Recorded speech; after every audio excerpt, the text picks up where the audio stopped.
Welcome back to Comic Vantage. And no, today's video is not a mailbag, even though I have my little handy dandy opening tools out. No, today's video is actually a viewer request. And this request comes to us from the Jericho 1123. He actually requested that I make a video on how I make my signature blocks for getting comic books signed. So that's what I'm here to do. So first off, let's go through the materials that we are going to need for our signature blocks. First up, we have an X-Acto blade or other kind of straight razor. We have a pair of scissors. We have some masking tape, preferably blue. I mean, you can use any color you want, but I like blue. It really shines or shows up on the bags well. I guess you can use white, any kind of painter's tape. And then you will need bags and boards and the comic book you're wanting to get signed. Also, an optional thing is a ruler. This is not necessary unless you want to cut straight. So I like using the ruler. So let's get started. First thing,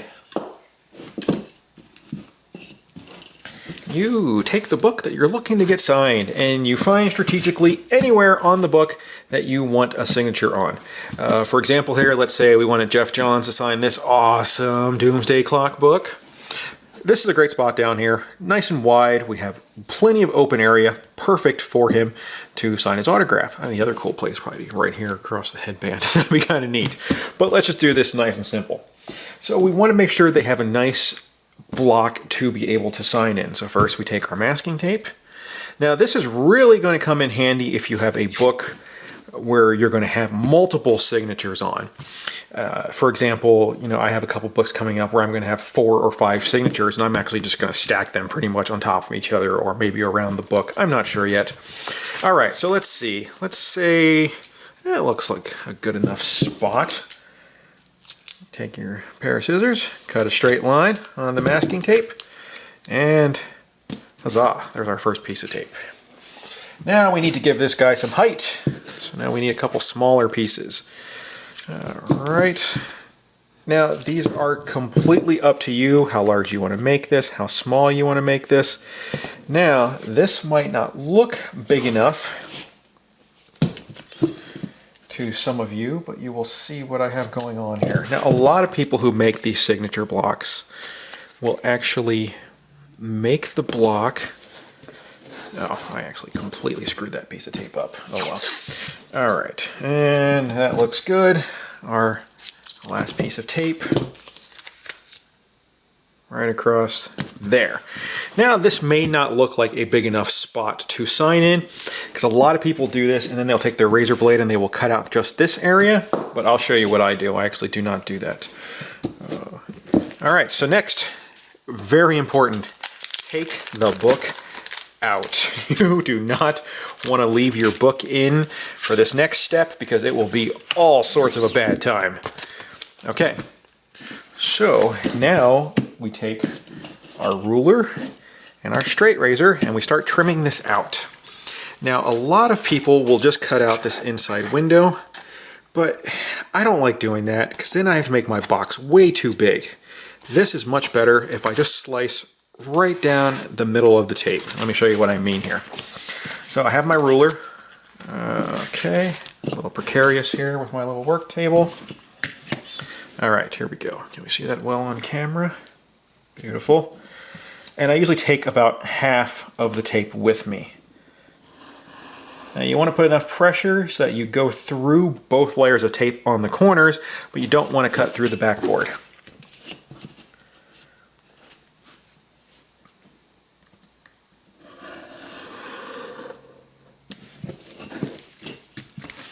Now sometimes this will not go completely through when we're taking the window out, but do not be afraid to double cut into certain areas that are being tricky.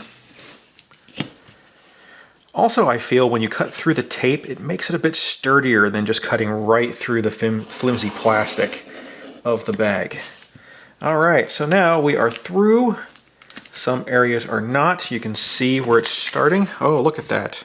Man, first pass in that spot. One little problem area here that I need to cut through. There we go.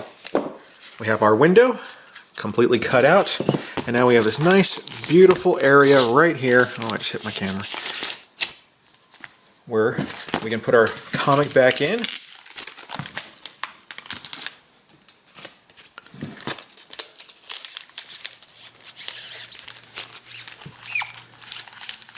God, I love the sound of those lenticular covers. All right, and we seal it shut.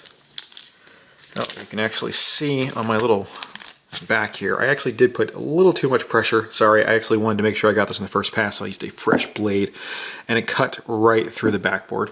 You can replace this backboard, no big deal. But this is the important thing.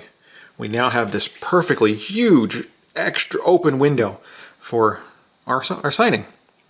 And the writer or the author or the artist or whoever can do whatever they want in this little window, and that's where they are going to stay. Now, once that is done, you can either take this bag and board, reuse it for another signing, or if you're going to submit the book to CGC, you take the comic out of here and you put it in the back. I mean, you're not going to see this bag and board anyway if you're sending it to CGC. So we don't want to waste another one. Put that in the back, seal it shut, and submit it like that. There you go. One bag and board, not wasted. Beautiful, right? Now the other cool thing is you got to get creative with these things on how you want them, or you want your blocks on here. Like for example, here's a Todd McFarlane autograph I got. If you want Todd McFarlane to sign directly under the Spawn logo, make sure you put a nice block for him under the Spawn logo. He will more than happily fill that out for you. Look at that, beautiful. This is actually one of my favorites. We have a Vampirella Scott Campbell variant cover. And he did that for me. Just had him right up Vampirella's thighs. I thought it'd be kind of cool, and I was right. I think it looks gorgeous on there. If you want a diagonal signature, make a diagonal block. Whatever you want to do. And again, don't be afraid to bring your own markers with. If you want a nice silver paint marker, bring a silver paint marker with. They'll be more than happy to sign that for you. So, there we go. That's how I put together my signature windows. And of course, I like to clean this up a little bit. I might take a little razor blade. And that's just aesthetics. It really, you know, like look at this McFarlane one here. It's beautiful. Just, you know, sometimes OCD takes over and you need things to be straight. Like this here. This is bugging the crap out of me. But yeah, that's that. So anyway, the Jericho 1123, I hope that helps you out. They're very easy to make. Do not be intimidated by this. Really no way to screw it up. As long as you don't cut into your comic book, you can do this over and over again. I mean, trial and error. But nice and simple. Anyway, I hope this helps some people out other than the Jericho 1123.